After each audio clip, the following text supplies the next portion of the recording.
Hey guys, just out here doing some daddy duty, and I just wanted to do a quick little review of a novella that I finished. It was the last book I read in 2024, Snapshot by Brandon Sanderson. This is a non-Cosmere Sanderson story. It is set in a sort of near future modern day world where we have gained the ability to create what is called a snapshot, which is an exact replica of a day that occurred previously.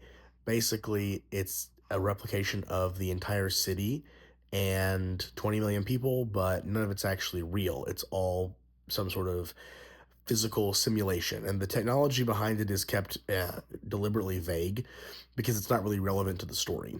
But basically, you have two detectives that are working a case. They go into the snapshot to essentially observe crimes that have already taken place and provide new information to detectives on the outside. While in there, they sort of accidentally discover a much larger crime and a serial killer and set about trying to solve that case. It is a fun little read. It's only about 100 pages. If you like Brandon Sanderson, you will like it.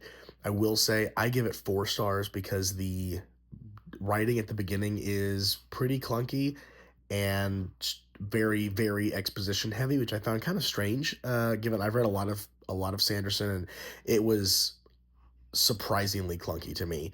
Even though I know his prose can be a little formulaic, this was a step beyond. I don't know how many times he used the word bean counter in the first 20 pages, but it was more than I've ever heard that term used in conversation in my life. So the beginning is a little rocky for sure. It does smooth out as he gets into the narrative, but the first 15 to 20 pages is a little rough in terms of prose and readability. But if you power through that, it is a fun little story. Like I said, I give it 4 stars. It was a solid way to end 2024 and a nice, fun little read.